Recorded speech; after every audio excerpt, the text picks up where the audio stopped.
Hey everyone, this is परिधि and आप सभी का इस चैनल पर और इस वीडियो में स्वागत है। आज का हमारा टॉपिक है टेंस। आज हम सीखेंगे टेंस के बारे में। इसके आपको 2 वीडियोस और दिखेंगे टेंस के बाद में। इस टॉपिक में हम प्रेजेंट टेंस को डिस्कस करेंगे। इसके नेक्स्ट वाले वीडियो में आपको पास्ट टेंस और उसके बाद फ्यूचर टेंस के बारे में इंफॉर्मेशन मिलेगी। इसके पहले के एक और वीडियो में मैंने बेसिक ग्रामर या बेसिक जो टॉपिक होते हैं ग्रामर के वो मैंने क्लियर किए हैं। कुछ टर्म्स ऐसी हैं जो आपको ज़रूरी है जानना टेंस सीखने के लिए। तो अभी तक अगर आपने वो वीडियो नहीं देखा है तो वो वीडियो आप ज़रूर देखें। तो चलिए शुरुआत करते हैं हम टेंस से। तो टेंस का मतलब क्या होता है? टेंस मतलब ये होता है जो आपको टाइम बताने के लिए यूज़ किया जाता है, या टेंस आपके काम आता है टाइम बताने के लिए कि आपने कोई काम किया तो वो काम कब किया। वो काम आपने आज किया, वो काम आपने कल किया था, या आप वो काम कल करेंगे। इसका मतलब है प्रेजेंट टेंस का मतलब है आज जो हमारा वर्तमान चल रहा है वो। पास्ट टेंस मीन्स हमारा भूतकाल जो समय बीत गया, और फ्यूचर टेंस का मतलब होता है भविष्यकाल। इसका मतलब जो आने वाला समय। तो प्रेजेंट, पास्ट और फ्यूचर ये 3 चीज़ आपको बताते हैं, या 3 टेंस आपको बताते हैं एक्शन का टाइम, समय। जैसे कि अगर मैं आपसे कहूँ मैंने आज खाना खाया था, या खाना खाया चलिए छोड़िए, मैंने आज एक मूवी देखी। तो आज मूवी देखी ना, कल तो नहीं देखी थी, आज देखी। कल मैंने एक पार्टी अटेंड की, तो वो पार्टी मैंने कब अटेंड की? आज नहीं की, कल की थी। कल मैं एग्ज़ाम देने जाऊंगी, तो मैं आज नहीं गई एग्ज़ाम देने, ना ही मैं कल गई थी, लेकिन मैं आने वाले समय में एग्ज़ाम देने जाऊंगी। इसका मतलब 3 काम करूंगी। और कब करूंगी वो काम? आज किया एक काम, कल किया था एक काम, और मैं आने वाले एक समय में काम करूंगी। आने वाले समय में वो काम करने वाली हूँ। तो ये क्या हो गया आपको? समय, दैट मीन्स टाइम बताया। अब इसके साथ आपको 4 चीज़ें और पता चलती हैं कि जो काम हुआ है वो किस हद तक हुआ है, कितना हुआ है। कुछ काम ऐसा होता है जो रोज़मर्रा में होता है, एक हैबिट होती है, रूटीन होता है। एक काम होता है जो आपका चल रहा होता है काम, एक काम होता है जो ख़त्म हो गया है, और एक काम होता है कि उस समय से वो काम चल रहा है, एक पर्टिकुलर टाइम से वो काम चल रहा है। तो ये 4 तरह के काम होते हैं। मीन्स काम इन द सेंस कब कैसे कंप्लीट होते हैं वो काम। तो वो आपका होता है कंप्लीशन ऑफ एक्शन। इसको हम और डिटेल में जानेंगे जैसे जैसे हम प्रेजेंट, पास्ट और फ्यूचर के बारे में समझेंगे। तो आपको कुछ ऐसी टर्म्स मैं बताती हूँ जो बहुत ही इंपॉर्टेंट होती हैं आपको जानने के लिए। देखिए, डू, डज, प्रेजेंट टेंस की बात करते हैं हम सबसे पहले। तो इसमें आप देखेंगे आपको यहाँ पर कुछ हेल्पिंग वर्ब्स दे रखी हैं। इन वर्ब्स को आप कह सकते हैं हेल्पिंग वर्ब्स या फिर ऑक्सिलरी वर्ब्स, जो आपके मेन वर्ब के अलावा होती हैं। मेन वर्ब क्या होती है आपकी? खाना, पीना, जाना, आना, लिखना, पढ़ना, ये सब आपकी मेन वर्ब होती है, जो आपकी मेन क्रिया होती है, जो आप काम करते हो, मेन एक्शन होता है। और इसके साथ में एक ये वर्ड्स भी लगते हैं, आपने देखा होगा, आई एम राइटिंग। तो इसमें राइटिंग तो वर्ब है, लेकिन एम क्या है? तो एम हेल्पिंग वर्ब कहलाती है। तो उसी तरह तीनों टेंस की अलग अलग हेल्पिंग वर्ब्स होती हैं। प्रेजेंट टेंस की हेल्पिंग वर्ब होती है डू या डज। डू आप हमेशा प्लूरल के साथ यूज़ करते हैं, और आई और यू के साथ यूज़ करते हैं। डज हमेशा आप सिंगुलर के साथ यूज़ करते हैं, सिंगुलर थर्ड पर्सन के साथ। उसके बाद हम इज़, एम, आर यूज़ करते हैं, और हैज़, हैव यूज़ करते हैं। ये कैसे यूज़ करते हैं हम आगे देखेंगे। उसके बाद आता है पास्ट टेंस। तो पास्ट टेंस में आप डिड यूज़ करते हैं। डिड हमेशा सेकंड फॉर्म होता है, तो इसका मतलब है हम इसमें वर्ब की सेकंड फॉर्म यूज़ करते हैं। वॉज यूज़ करते हैं, वर यूज़ करते हैं। जैसे इसमें इज़ था वैसे ही यहाँ पर वॉज है, जैसे यहाँ पर आर था वैसे ही यहाँ पर वर है, जैसे यहाँ पे हैज़, हैव था वैसे ही यहाँ पर हैड है। तो ये वर्ब्स हम पास्ट में यूज़ करते हैं। अब आते हैं हम फ्यूचर पे। तो फ्यूचर पे बहुत ही सिंपल है, फ्यूचर में आपको कंफ्यूज होने की ज़रूरत नहीं है। एक होता है विल, शैल, और एक होता है will have, shall have, that's it. और जहाँ आई एन जी आता है वहाँ पे आप बी को यूज़ कर लेते हैं। फ्यूचर में आपको ज़्यादा कंफ्यूज होने की ज़रूरत नहीं है। वैसे आपको किसी भी टेंस पे कंफ्यूज होने की ज़रूरत नहीं है, सभी बहुत इजी हैं, बस आपको समझने की ज़रूरत है। अगर आपने ये समझ लिया तो आप इसमें कभी भी टेंशन या आपको कन्फ्यूजन नहीं ला पाएंगे, नहीं, आपको कन्फ्यूजन नहीं होगा। अब आगे बढ़ने से पहले मैं आपको सेंटेंस की 3 इम्पॉर्टेंट टर्म्स बताती हूँ। सेंटेंस 3 पार्ट्स में डिवाइड होता है, सब्जेक्ट, वर्ब या ऑब्जेक्ट, या स्ट्रक्चर मान लीजिए। तो स्ट्रक्चर क्या होता है सेंटेंस का? सब्जेक्ट, वर्ब और ऑब्जेक्ट। अब ये तीनों होते क्या हैं? तो सब्जेक्ट हमेशा वो होता है जो काम करता है, जैसे कि I, you, we, they, he, she, it या कोई भी नाउन। तो अगर आपको इनमें से कुछ भी मिलता है तो वो कौन सा होता है? सब्जेक्ट, और ये हमेशा आगे आता है। ठीक है, आगे चलते हैं हम वर्ब पे। वर्ब क्या होता है? Action words. आप कोई भी काम करते हैं तो वो वर्ब होता है। फिर हम आते हैं थर्ड, ऑब्जेक्ट पे। तो ऑब्जेक्ट को मैं आप एक सेंटेंस से हेल्प की समझाती हूँ, सेंटेंस की हेल्प से आपको समझाती हूँ। जैसे सेंटेंस है I am going to school.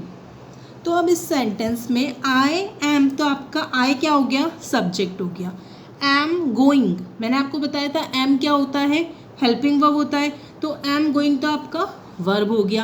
अब टू स्कूल क्या हुआ? तो टू स्कूल आपका ऑब्जेक्ट हो गया। तो ये एक छोटा फ्रेज है, फ्रेज मीन्स टुकड़ा है, जिसके ऊपर मीन्स ये क्या बताता है? आपको रिलेशन बताता है सब्जेक्ट और वर्ब का। तो मैं जा तो रहा हूँ, कहाँ जा रहा हूँ? स्कूल जा रहा हूँ। I am writing a letter, और हम कह सकते हैं he is writing a letter. अब वो लिख तो रहा है, पर क्या लिख रहा है? एक लेटर लिख रहा है। तो वो अ लेटर क्या हो गया? ऑब्जेक्ट हो गया। तो इसमें सबसे इंपॉर्टेंट सब्जेक्ट और वर्ब होते हैं, और ऑब्जेक्ट वो वर्ड या वो फ्रेज होता है जो आपको वर्ब के बाद देखने को मिलता है। कई सेंटेंसेस में आपको ऑब्जेक्ट नहीं भी मिलता है, कोई प्रॉब्लम नहीं, सब्जेक्ट और वर्ब से भी कंप्लीट हो जा सकता है। जैसे कि आई एम राइटिंग, ओके, तो खत्म हो गया ना। ठीक है, आई और एम राइटिंग हो गया। ठीक है, तो सब्जेक्ट, वर्ब और ऑब्जेक्ट। आगे बढ़ते हैं हम।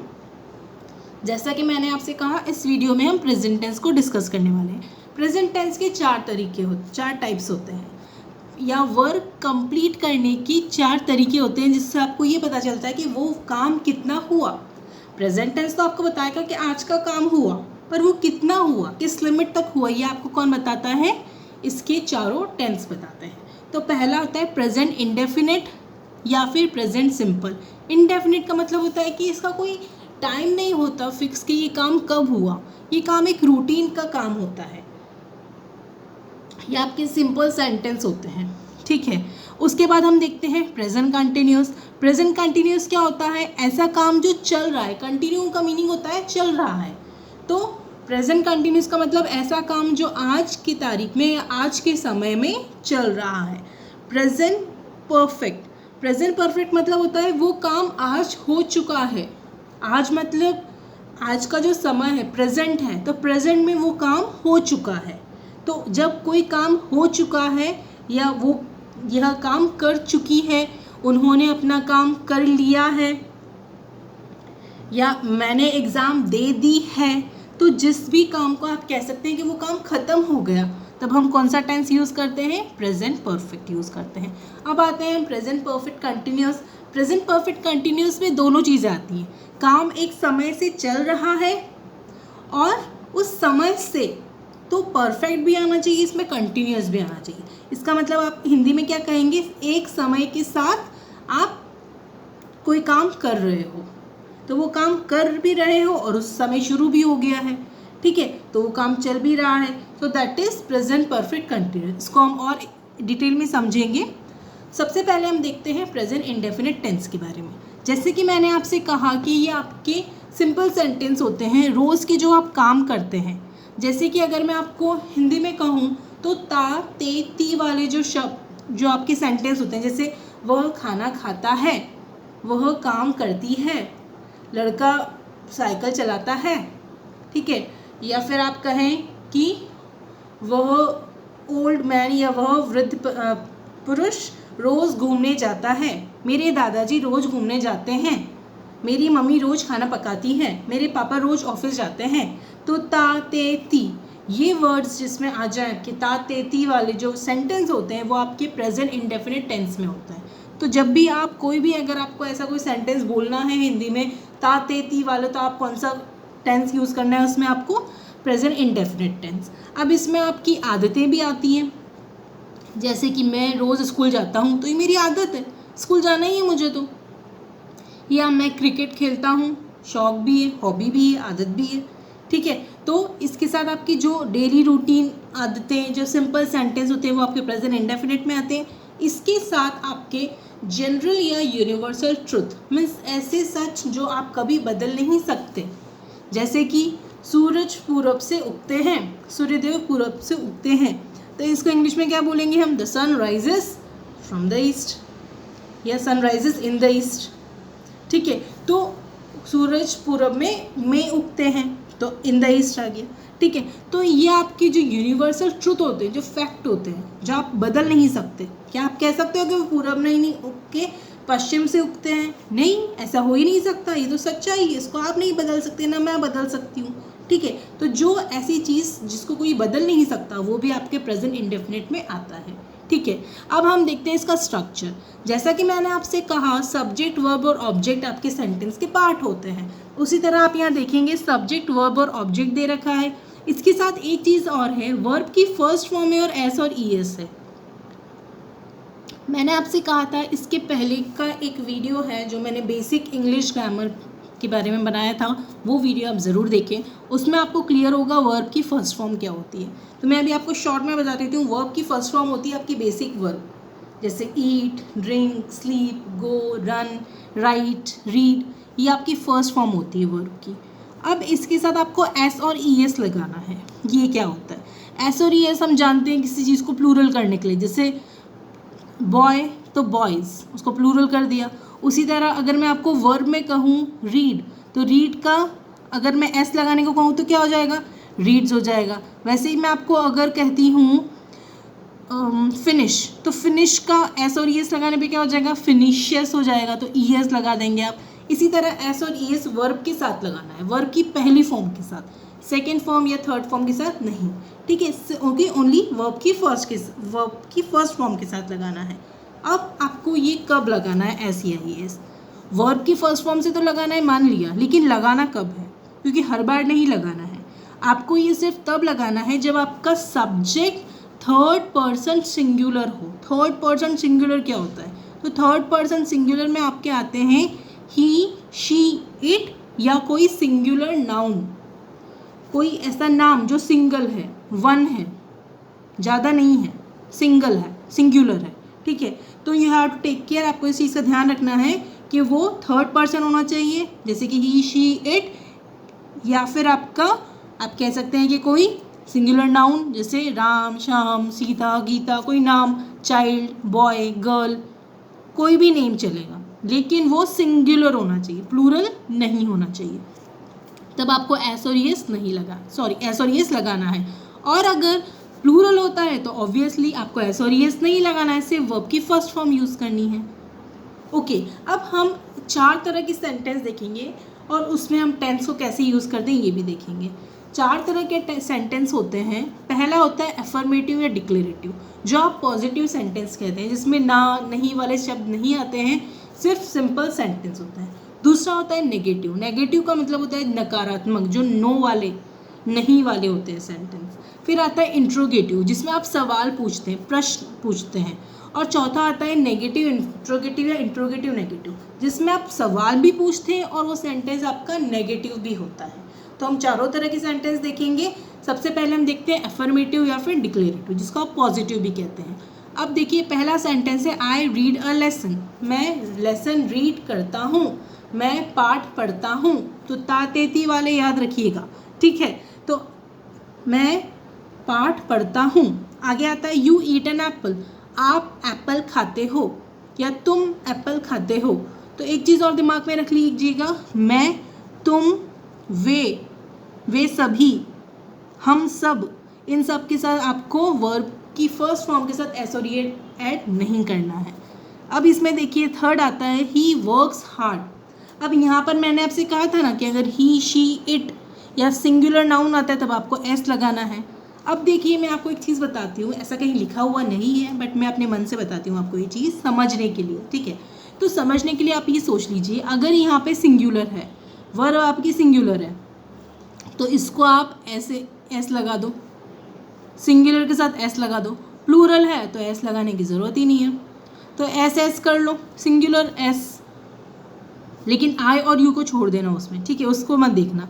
तो सिंगुलर एस है तो यहाँ पे ही सिंगुलर होता है, ही तो एक आदमी के बारे में बात कर रहे हैं, एक लड़के के बारे में बात कर रहे हैं, तो हमने क्या कर दिया, एस लगा दिया, तो वर्क्स हो गया। उसी तरह शी एक लड़की के बारे में बात कर रहे हैं, तो क्लीन्स लगा दिया, एस लगा दिया, तो एस एस हो गया। यहाँ पे भी सिंगुलर का एस, वर्क का एस हो गया। उसी तरह प्लूरल है तो वी, प्लूरल होता है हम फुटबॉल खेलते हैं, तो ते हैं, अगेन प्रेजेंट इंडेफिनिट हो गया, और इसमें क्या हो गया, वी प्ले फुटबॉल। इसमें आपने क्या कर दिया, सब्जेक्ट लगा दिया, सब्जेक्ट कौन है, हम, प्ले क्या हो गया, वर्ब की फर्स्ट फॉर्म, और फुटबॉल क्या हो गया, आपका ऑब्जेक्ट हो गया। ये हो गया सिंपल सा सेंटेंस। आगे बढ़ते हैं, you all finish your work. अब यहाँ पे ऑल इसलिए लिखा है ताकि आप समझ सकें कि ये आप सभी, मीन्स हम बोलते हैं ना आप सब, तो ये यू ऑल वही बताता है। तो आप सब ने अपना काम ख़त्म, आप सब अपना काम ख़त्म करते हैं, तो you all finish your work. उसके आगे मैंने ये डिस्कस कर ही लिया है, शी क्लीन्स हर रूम, वह अपना कमरा साफ करती है।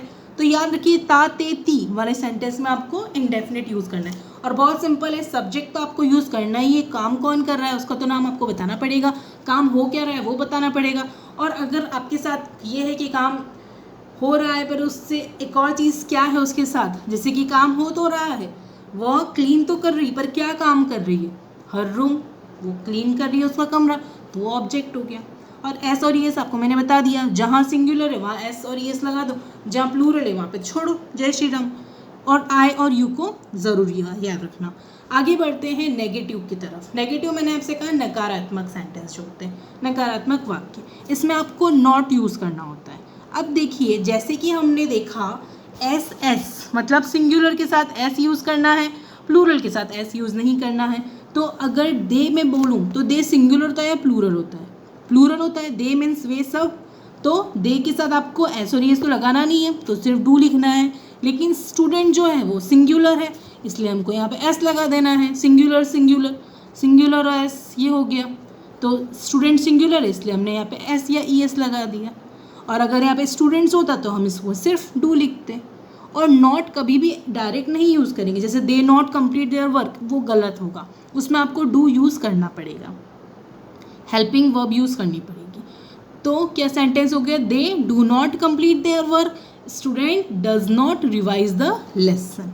ये आपका नेगेटिव हो गया। अब नेगेटिव से हम इंट्रोगेटिव का देखते हैं। इंट्रोगेटिव में सबसे पहली चीज़, नेगेटिव में हमने फुल स्टॉप देखा, तो उसी तरह इंट्रोगेटिव में क्वेश्चन मार्क होता है।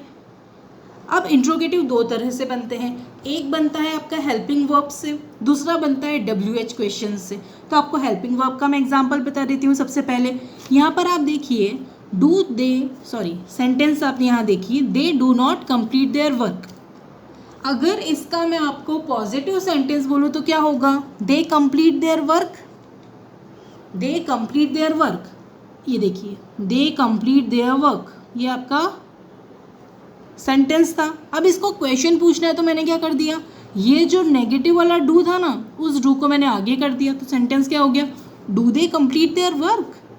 अब उसी तरह अगर मैं ये कहूँ student does not revise the lesson, तो ज़रा आप मुझे इसका बताइए कि अगर मेरे को डू डज को यूज़ करके करना है तो कैसे करूँगी।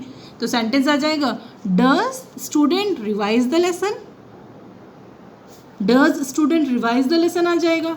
अब मुझे इसमें WH क्वेश्चन भी ऐड करना है, तो मैं क्या कर दूंगी, अरे बच्चे रिवाइज क्यों करते हैं लेसन को, तो why does student revise the lesson, बच्चा स्टूडेंट 1 है, तो क्या आ गया, why does student revise the lesson.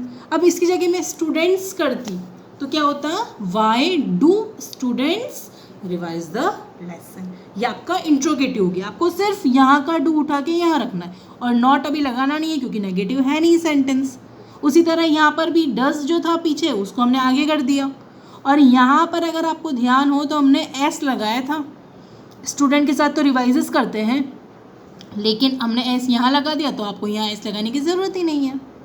उसी तरह नेगेटिव इंट्रोगेटिव देखते हैं। अब देखिए इंट्रोगेटिव क्या था, do they complete their work, तो नेगेटिव क्या हो जाएगा, do they not complete their work. ये देखिए नॉट कंप्लीट देयर वर्क ऐसे कैसे आ गया नॉट कंप्लीट देयर वर्क, बस फर्क क्या हुआ, दे डू नॉट था यहाँ पे, तो यहाँ पे क्वेश्चन पूछना है इसलिए हमने डू पहले कर दिया, तो क्या हो गया do they not complete their work, क्योंकि नेगेटिव इंट्रोगेटिव है। उसी तरह यहाँ पे सेंटेंस था आपका why does student revise the lesson.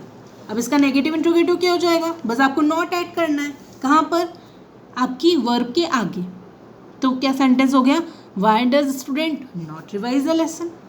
तो मुझे लगता है ये सिंपल होगा आपके लिए इसका नेगेटिव बनाना।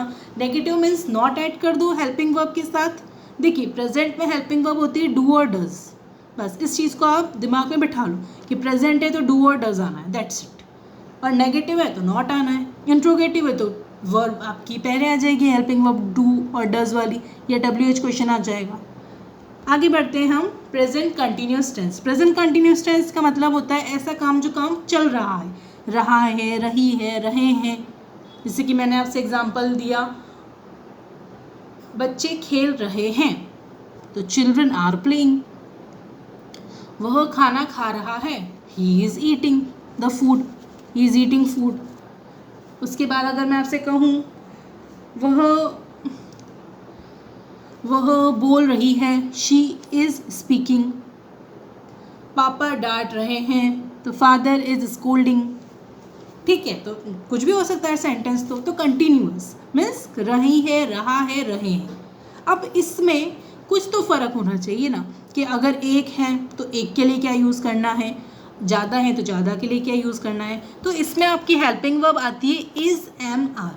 देखिए सब्जेक्ट वर्ब की फर्स्ट फॉर्म ऑब्जेक्ट तो सेम है, इसमें कोई चेंज नहीं है। चेंज कहाँ आता है, चेंज आपका हेल्पिंग वर्ब में आता है। और ये ING क्या होता है ये भी हम समझेंगे। तो सबसे पहले मैं आपसे बताती हूँ इज़, एम, आर। इज़ मतलब होता है हमेशा आप जब भी सिंगुलर के बारे में बात करेंगे, सिंगुलर नाउन या ही, शी, इट, तब आप क्या यूज़ करेंगे, इज़ यूज़ करेंगे। फिर हम चलते हैं एम पे। आपने कभी ये बोलते हुए सुना है I R doing the work या I is doing the work? नहीं, आई एम बोलते हैं ना, नाम भी तो हम ऐसे बोलते हैं आई एम परिधि। तो हम क्या बोलते हैं आई एम, तो आई के साथ क्या यूज़ करना है, एम यूज़ करना है। उसी तरह यू, हम बोलते हैं ना how are you, you are कुछ भी नाम बोलना है आपको तो यू आर बोलते हैं, तो यू के साथ भी आपको आर यूज़ करना है। उसी तरह दे, वी और प्लूरल नाउन के साथ आपको क्या यूज़ करना है, आर यूज़ करना है। इसके बाद हम देखते हैं ही, शी, इट, सिंगुलर नाउन मैंने आपसे कहा था, उसके साथ हमको क्या यूज़ करना है, इज़ यूज़ करना है। तो मेरे को लगता है आपको ये चीज़ क्लियर हुई होगी, कब आपको इज़ यूज़ करना है, कब एम और कब आर यूज़ करना है। अब उसके बाद मैंने आपसे कहा था ING के बारे में हम देखेंगे। तो जब भी कंटिन्यूस कोई काम चलता है, जैसे कि रही है, रहा है, रहे हैं, तब आपको ING ऐड करना है। जैसे कि वर्ब की फर्स्ट फॉर्म आपने बोल दिया रीड, तो रीड में ING ऐड कर दिया तो क्या हो गया, रीडिंग। ईट में ING ऐड कर दिया तो क्या हो गया, ईटिंग। तो आपको क्या करना है, उसमें ING ऐड करना है। तो एक चीज़ आप दिमाग में बिठा लीजिए, कंटिन्यूस मतलब ING, चाहे वो कोई सा भी कंटिन्यूस हो, पास्ट, प्रेजेंट, फ्यूचर, कंटिन्यूस का मतलब ING, खत्म बात। इसके आगे हमें कुछ डिस्कस ही नहीं करना ING के बारे में। तो कंटिन्यूस मतलब ING। आगे बढ़ते हैं हम। अब जैसे कि मैंने आपसे कहा आई के साथ एम आता है, तो अब इसमें क्या सेंटेंस बना सकते हैं आप, आई एम, वर्ब की कोई सी भी फॉर्म ले लो, वर्ब की फर्स्ट फॉर्म, उसमें ING लगा दो और उसमें ऑब्जेक्ट कर दो, ये सेंटेंस बन गया आपका कंटिन्यूस का। कितना आसान है, आई से आप कितने सेंटेंस बना सकते हो। जैसे अब मैं बोल रही हूँ तो सेंटेंस क्या हो गया, आई एम स्पीकिंग, आप सुन रहे हैं, तो यू आर लिसनिंग। यू के साथ मैंने आपसे कहा था आर यूज़ करना है, तो यू आर प्लेइंग बैडमिंटन। तो इसमें क्या करना है, बस आपको सब्जेक्ट लेना है, कोई सा भी सब्जेक्ट आपको पता है कौन सा होता है, जो काम कर रहा है उसका नाम, या I means I, you, he, she, it, they, we, ये सब आपका सब्जेक्ट आएगा। उसके साथ आपको इज, एम, आर उसके हिसाब से यूज़ करना है। आई है तो एम यूज़ करना है, ही, शी, इट है तो इज़ यूज़ करना है, you, they, we plural noun है तो आर यूज़ करना है। उसी तरह आप यहाँ पर देखेंगे ही, शी, इट या राम इज़ रनिंग। अब ये क्या है, ये आपको मैं बताना चाहती हूँ। ही इज़ रनिंग हो सकता है, शी इज़ रनिंग हो सकता है, इट इज़ रनिंग हो सकता है, या राम मतलब कोई नाम है तो इज़ रनिंग हो सकता है। अब इसमें देखिए ऑब्जेक्ट नहीं है पर सेंटेंस तो कंप्लीट है। मैंने आपसे कहा था ऑब्जेक्ट नहीं भी हो तो चलेगा, बॉयज़ आर रनिंग हो गया। अब यहाँ पर देखिए राम इज़ रनिंग था क्योंकि राम तो सिंगुलर है, लेकिन बॉयज़ क्या है, प्लूरल है, इसलिए हमने क्या कर दिया, बॉयज़ आर रनिंग। और ये सब एग्जाम्पल काय के हैं, एफर्मेटिव के हैं, डिक्लेरेटिव के हैं, पॉजिटिव सेंटेंस के हैं। अब उसी तरह हम नेगेटिव देख लेते हैं। जहाँ बात आती है नेगेटिव की तो आपको याद रखना है, आपको नॉट लगाना है और वर्ब के पहले लगाना है। तो चिल्ड्रन आर स्टडिंग का नेगेटिव क्या हो गया, children are not studying. Girl is singing a song का नेगेटिव क्या होगा, girl is not singing a song, बस नॉट लगा देना है। तो प्रेजेंट का कोई भी आप सिंपल सेंटेंस लो, प्रेजेंट कंटिन्यूस का, उसमें आपको अगर नेगेटिव करना है तो क्या कर देना है, आपको उसमें बस नॉट ऐड कर देना है। उसके बाद आप देखेंगे इंट्रोगेटिव। इंट्रोगेटिव में क्या करना होता है, जैसे कि हमने डू डज पहले किया था, उसी तरह यहाँ पर हेल्पिंग वर्ब क्या है, यहाँ पर हेल्पिंग वर्ब आपकी आर है, तो हेल्पिंग वर्ब आगे कर देनी है और सेंटेंस ऐसे कैसे हो जाएगा, पॉजिटिव वाला बोल रही हूँ मैं। तो चिल्ड्रन आर स्टडिंग का क्या हो गया, आर चिल्ड्रन स्टडिंग। उसी तरह मैं आपसे कहूँ आई एम राइटिंग, तो उसका क्या हो जाएगा interrogative, am I writing, you are listening, तो क्या हो जाएगा, are you listening. He is speaking का क्या हो जाएगा, इज़ ही स्पीकिंग। तो बस आपको क्या करना है, जो हेल्पिंग वर्ब है उसको आगे लगा देना है। अब जहाँ तक WH क्वेश्चन की बात आ रही है, तो WH वर्ड हमेशा आगे लगता है आपका क्वेश्चन बनाते टाइम। तो where is the girl going, तो यहाँ पर क्या था, अगर मैं आपसे वेयर हटा के पूछूँ इज़ द गर्ल गोइंग का मतलब क्या होगा, क्या लड़की जा रही है, और मैंने पूछ लिया लड़की कहाँ जा रही है, तो कहाँ आ गया आपका वेयर, तो where is the girl going. अब मैं आपको एक बात बताती हूँ, कई बार हम ऐसा भी लिखते हैं where the girl is going, तो वो गलत होता है। क्वेश्चन है इसका मतलब है हेल्पिंग वर्ब आगे, सेंटेंस है इसका मतलब है सब्जेक्ट के बाद में हेल्पिंग वर्ब, हमें पता है ना सब्जेक्ट वर्ब ऑब्जेक्ट, तो सब्जेक्ट के बाद लगता है, लेकिन क्वेश्चन बनते टाइम वर्ब हेल्पिंग वर्ब आपकी पहले लगती है, हेल्पिंग वर्ब फिर सब्जेक्ट आता है, फिर आपकी मेन वर्ब आती है। तो आप हमेशा याद रखिएगा इस चीज़ को। तो सब्जेक्ट के बाद वर्ब आती है कब, सिर्फ मेन वर्ब, लेकिन हेल्पिंग वर्ब हमेशा पहले आती है। तो आर चिल्ड्रन स्टडिंग, और यहाँ पे क्या हो गया, where is the girl going. अब इसका इंट्रोगेटिव के साथ नेगेटिव बनाना तो बहुत ही आसान है, बस यहाँ पे हमें नॉट जो ऐड करना है। आप ये मत सोचना नॉट कहाँ ऐड करना है, आर नॉट चिल्ड्रन स्टडिंग नहीं हो सकता, हमेशा नॉट आपको वर्ब के पहले यूज़ करना है। तो are children not studying, why is the girl not singing a song, आके वाई यूज़ कर लिया, वेयर नहीं करके, कोई प्रॉब्लम नहीं है, WH वर्ड कैसा भी यूज़ करो, क्यों वो गर्ल लड़की गाना नहीं गा रही है, तो क्या हो गया, why is girl not singing a song. तो ये सब क्या हो गया आपका कंटिन्यूस के चारों तरह के सेंटेंस हो गए। कंटिन्यूस के बाद हम बढ़ते हैं आगे प्रेजेंट परफेक्ट टेंस। परफेक्ट मैंने आपसे कहा कोई काम कर चुका है या कोई काम आपने किया है, कर दिया है, कर लिया है, एग्ज़ाम दे दी है, एग्ज़ाम ले ली है, बच्चों की छुट्टियां ख़त्म हो गई हैं, स्कूल शुरू हो गए हैं, तो कोई काम जो कंप्लीट हो चुका है, छुट्टियां ख़त्म हो गई है, हो गई ख़त्म, ठीक है। तो जो काम हो गया है या हो चुका है उसके लिए हम क्या यूज़ करते हैं, परफेक्ट टेंस, मीन्स काम ख़त्म ना, परफेक्ट हो गया। अब इसमें और हाँ प्रेजेंट है तो मतलब तो आपको है वाला है, कर चुके थे तो नहीं बोलेंगे क्योंकि प्रेजेंट में तो हम थे यूज़ करते नहीं है, हमेशा है से रिलेटेड आपको वर्ड यूज़ करना है या है जो भी है, ठीक है। अब इसका हम देखते हैं स्ट्रक्चर। तो आपको एक चीज़ जैसे कि आपने ध्यान दिया होगा, कंटिन्यूस में मैंने आपसे कहा ING याद कर लो, ING का ध्यान कर लो। उसी तरह परफेक्ट में आप याद कर लो, प्रेजेंट में हैज़ और हैव और वर्ब की थर्ड फॉर्म, ये तीन चीज़ थोड़ी सी डिफरेंट होती है। सब्जेक्ट ऑब्जेक्ट तो आपका चेंज होने से रहा, वो तो सेम रहेगा, बस कहाँ डिफरेंस आ जाता है, हैज़ हैव और वर्ब की थर्ड फॉर्म। यहाँ हम अभी तक वर्ब की फर्स्ट फॉर्म देखते आए हैं, अब हम वर्ब की थर्ड फॉर्म यूज़ करेंगे।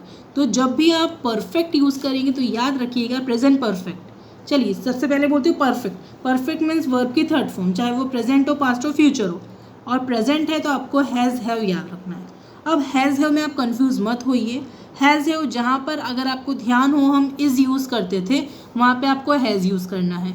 तो सिंगुलर का एस और हैज़ का एस, फिर एस हो गया आपका। तो हैज़ का एस, सिंगुलर का एस, तो सिंगुलर सब्जेक्ट, और ही शी इट तो आपको रखना ही है। उसके साथ बाकी सारे के साथ प्लूरल आई यू उन सब के साथ आपको क्या करना है, हैव करना है। जैसे I have, you have, she has ना कि हैव, उसके साथ we have, they have, children have, students have. तो जब भी कोई प्लूरल सब्जेक्ट होगा तब आपको हैव यूज़ करना है और सिंगुलर सब्जेक्ट होगा तो आपको हैज़ यूज़ करना है। आई और यू आपका एक्सेप्शन है। अब आगे बढ़ते हैं, हम फिर से 4 तरह के सेंटेंस कर लेते हैं डिस्कस। पहला है I have invited the guest, मैं गेस्ट को इन्वाइट कर चुकी हूँ, या फिर मैंने गेस्ट को इन्वाइट कर लिया है। तो वो काम खत्म कर दिया ना मैंने तो इन्वाइट कर लिया उनको। तो क्या हो गया, आई के साथ आपको क्या लगाना है, क्या आपको हैज़ लगाना है, नहीं, आपको क्या लगाना है, आई के साथ हैव लगाना है। तो आपने आई लिख दिया सबसे पहले, ठीक है। आगे बढ़ते हैं, हैव भी लिख दिया क्योंकि आई के साथ हमको क्या लगाना है, हैव लगाना है। अब वर्ब की third form invite, invite, invited, invited, ये होती है इन्वाइट की तीनों फॉर्म्स। पहली होती है इन्वाइट की फॉर्म इन्वाइट, दूसरी होती है इन्वाइटेड, तीसरी होती है इन्वाइटेड। तो हमने क्या कर दिया, वर्ब की थर्ड फॉर्म लगा दी इन्वाइटेड और ऑब्जेक्ट हमने कर दिया the guest, I have invited the guest. अब उसी तरह आप देखेंगे यू के साथ हमें पता है क्या हमें हैज़ लगाना है, नहीं, हमें क्या लगाना है, हैव लगाना है। तो हमने क्या कर दिया, यू हैव कर दिया। फिर स्पीक बोलना था हमको, कि आपने इंग्लिश अच्छी बोली थी भी नहीं बोलना है, हमको क्या बोलना है, आप इंग्लिश अच्छी बोल चुके हो या आपने इंग्लिश अच्छी बोली है, बोल दी ना आपने, इंग्लिश ख़त्म कर दिया, तो आपने इंग्लिश अच्छी बोली, तो बोली है बोल दिया आपने। तब इसमें क्या करना है, तो यू हैव, यू के साथ हमको पता है कि हैव लगाना है, तो यू हैव, स्पीक का थर्ड फॉर्म क्या होता है, स्पीक, स्पोक, स्पोकन। तो यू हैव स्पोकन, क्या बोला आपने, इंग्लिश बोला, वेरी वेल बोल दिया, ठीक है, उसमें आपने और ऐड कर दिया तो इंग्लिश वेरी वेल हो गया। यू हैव स्पोकन पे ध्यान दीजिए, आप बात का आप कुछ भी कर दें, you have spoken Marathi, you have spoken Hindi, वो आपके डिपेंड करता है आपका सेंटेंस कैसा है, लेकिन हमें ध्यान देना है यू हैव स्पोकन पे। तो यू सब्जेक्ट, हैव और वर्ब की थर्ड फॉर्म। उसी तरह अब यहाँ देखिए, मैंने आपसे कहा था ही और शी के साथ आपको क्या यूज़ करना है, हैज़ और वर्ब की थर्ड फॉर्म। तो she has finished the work, he has finished the work. They और वी के साथ हमको हैव यूज़ करना है, they have called you, we have called you. तो वी और दे के साथ हमको क्या यूज़ करना है, हैव यूज़ करना है, वर्ब की थर्ड फॉर्म यूज़ करनी और आपका जो भी ऑब्जेक्ट है आपको यूज़ करना है। तो ये क्या हो गया, हैज़ और हैव का डिफरेंस। तो हमेशा याद रखना है, हैज़ का एस लास्ट आ रहा है ना, उसके साथ सिंगुलर, मतलब ही, शी, इट और सिंगुलर सब्जेक्ट। हैव है तो बचे हुए सारे उसके साथ हैव के साथ जाना है, जैसे आई, यू या प्लूरल सब्जेक्ट। अब हम इसके तीनों तरह के और देख लेते हैं। एक तो हम देख चुके हैं अफर्मेटिव। अब नेगेटिव, तो जब भी नॉट लगाना है तो आपको वर्ब के पहले लगाना है, मेन वर्ब के पहले। तो यहाँ पे क्या हो गया, the dog has not jumped, the dog has not jumped. यहाँ पर आपकी वर्ब की थर्ड फॉर्म यूज़ करेंगे आप, और हैज़ क्यों, डॉग हैज़ आएगा, हैव तो नहीं लिख सकते आप। ऐसे students have not submitted their work, तो स्टूडेंट्स के हमको क्या यूज़ करना है, स्टूडेंट्स के साथ हैव करना है। याद रखिएगा, हैज़ का सिंगुलर, सॉरी हैज़ का एस और सिंगुलर तो एस एस। तो यहाँ पे हैज़ है, क्यों, क्योंकि यहाँ पे डॉग तो एक है, यहाँ पर स्टूडेंट्स में एस है तो हमको यहाँ पे हैव यूज़ करना है और थर्ड फॉर्म और नॉट लगाना है। उसी तरह अब देखिए, यहाँ सेंटेंस था the dog has not jumped, इसका सिंपल क्या होता, द डॉग हैज़ जम्प्ड। तो उसका इंट्रोगेटिव क्या हो जाएगा, हैज़ को आगे ले आओ, हैज़ द डॉग जम्प्ड, ये सेंटेंस हो गया। उसी तरह students have not submitted their work का पॉजिटिव क्या होगा, students have submitted their work, और इसका interrogative have students submitted their work. ये आपने स्टूडेंट्स हैव की जगह हैव आके कर दिया, तो have students submitted their work. अब इसको इंट्रोगेटिव तो बनाना है, नेगेटिव भी बनाना है, ठीक है, नेगेटिव भी बना दीजिए, कोई प्रॉब्लम नहीं है। The dog has not jumped, तो क्या हो जाएगा, has the dog not jumped, ये आ गया आपका has the dog not jumped. अब उसी के साथ students have not submitted their work, ये हमने देख लिया, have students submitted their work. इसका नेगेटिव क्या होता, तो सेंटेंस होता आपका have students not submitted their work, और इसके साथ आपको WH भी ऐड करना है तो WH भी ऐड कर दो, why have students not submitted their work. तो ये क्या हो गया, आपने WH भी ऐड कर दिया इसके साथ।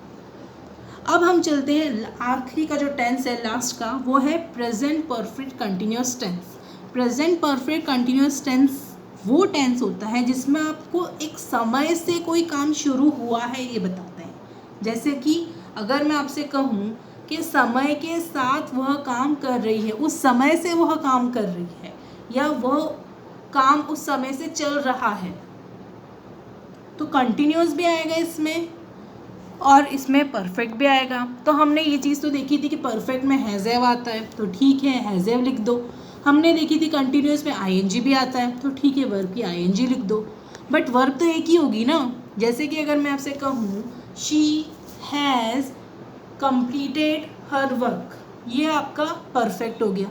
अब आईएनजी कंटिन्यूअस में कहूँ she is completing her work, तो कंप्लीट का आप थर्ड फॉर्म भी लगाओ, कंप्लीट में आईएनजी भी ऐड करो, कैसे पॉसिबल। इसलिए हमारे पास एक एक्स्ट्रा वर्ब रहती है, वो है बी। तो हम वर्ब की थर्ड फॉर्म लगा देंगे बी में। तो वर्ब की थर्ड फॉर्म क्या हो गई, बीन हो गई। तो आपका सेंटेंस क्या हो जाएगा, हम देखते हैं इसका sentence. I have been doing this work since morning. तो इसमें क्या बताया आपको, I have been doing this work, और आपके साथ इसमें बता दिया, टाइम बता दिया आपको कि आप कोई काम कर तो रहे हैं, बट वो काम कब से कर रहे हैं, सुबह से कर रहे हैं। तो आई हैव, आई के साथ हमें पता है हैव आएगा, और वर्ब की थर्ड फॉर्म लगानी थी, लेकिन हमको आईएनजी भी लगाना है, इसलिए हमने थर्ड फॉर्म किस में लगा दी, बी में लगा दी। तो क्या हो गया, बीन हो गया। उसी तरह वर्ब की फर्स्ट फॉर्म में थर्ड आईएनजी लगाना था, तो आपने डूइंग कर दिया। और ऑब्जेक्ट, अब इसमें आपको एक चीज़ और नहीं मिलेगी, सिंस और फॉर, तो उसको भी हम समझ लेते हैं। सिंस हमेशा याद रखिएगा आप, सिंस का मतलब एक पर्टिकुलर टाइम आपको बताया जाता है। जैसे कि एग्जांपल मैं कहूँ संडे, या 2 बजे, या जनवरी, मीन्स आपको पता है ना कि कौन सा दिन है, संडे है। कितनी बजे, 2 बजे। कौन सा महीना, जनवरी। कौन सा साल, 2020। कब, सुबह। कब, शाम को। तो मतलब आपको ये पता है कि किस समय से। और फॉर मतलब आपको समय का टाइम मीन्स पीरियड दे रखा है, आपको एक पर्टिकुलर टाइम नहीं बताया कि कौन से 2 घंटे, बस 2 घंटे हैं, 10 दिन है, 1 सप्ताह है, 5 साल है। कौन से 5 साल है ये नहीं पता, बस 5 साल है। वो 5 साल कोई से भी हो सकता है। तो सिंस मतलब एक definite time, for means period of time. अब हम एफर्मेटिव भी देख लेते हैं, मीन्स देख लेते हैं सारे सेंटेंस। ये तो हमने डिस्कस कर लिया। दूसरा देखते हैं, he has been preparing for 3 days। तब इसमें देखिए, ही हमें पता है सब्जेक्ट ही है, ठीक है, तो इसके साथ हमको क्या यूज़ करना है, हैज़ यूज़ करना है। उसके बाद हैज़ के साथ हमें बीन तो यूज़ करना ही है। तो एक चीज़ और हम दिमाग में बिठाइए कि जब परफेक्ट कंटिन्यूस है तो बीन यूज़ करना है, चाहे वो कोई सा भी परफेक्ट कंटिन्यूस हो। तो परफेक्ट कंटिन्यूस मीन्स बीन। अब देखिए, तो हैज़ आ गया, बीन आ गया, आईएनजी लगाना है हमें वर्ब में, तो प्रिपेयर का क्या हो गया, प्रिपेयरिंग हो गया। अब आपने ये नहीं बताया कि संडे, मंडे, ट्यूसडे है कि वेडनेसडे, थर्सडे, फ्राइडे, 3 दिन है कोई से भी। तो अब ये तो नहीं पता कौन से 3 दिन है, तो हमने ये क्या कर दिया, फॉर कर दिया। उसी तरह यहाँ देखिए आप, they have been attending the meeting since 11 AM। अब यहाँ पर दे है, तो दे के साथ क्या यूज़ करना है, हमको हैव यूज़ करना है। हमें पता है दे के साथ हैव यूज़ करते हैं, फिर बीन तो लगाना ही है। अटेंड का हो गया अटेंडिंग, ऑब्जेक्ट हो गया द मीटिंग, और यहाँ पर आपने फॉर नहीं किया, क्यों, हमें पता है ना 11 बजे से, सुबह की 11 बजे से, तो इसलिए हमने क्या यूज़ कर दिया, सिंस यूज़ कर दिया। उसी तरह Roy has been swimming for 2 hours।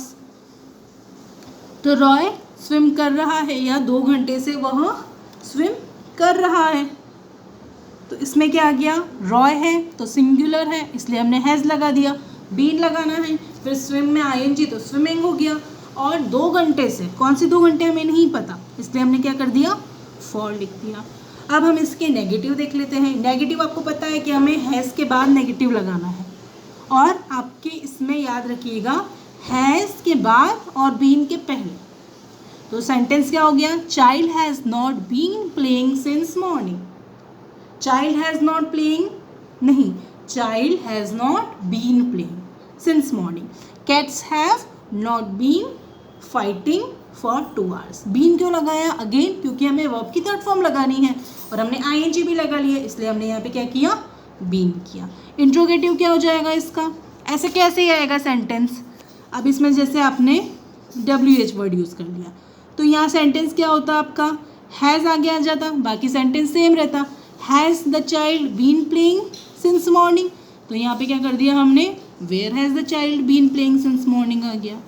उसके बाद यहाँ पर सेंटेंस देखिए, cats have not been fighting for 2 hours, तो यहाँ पे हैव आगे चला गया, have cats been fighting for 2 hours, ये हो गया। नेगेटिव इंट्रोगेटिव, उसमें आपको नेगेटिव भी ऐड करना है, जैसे कि has child not been playing since morning, तो आपने नॉट ऐड कर दिया। Have cats not been fighting for 2 hours, तो कैट्स के बाद आपने नॉट कर दिया।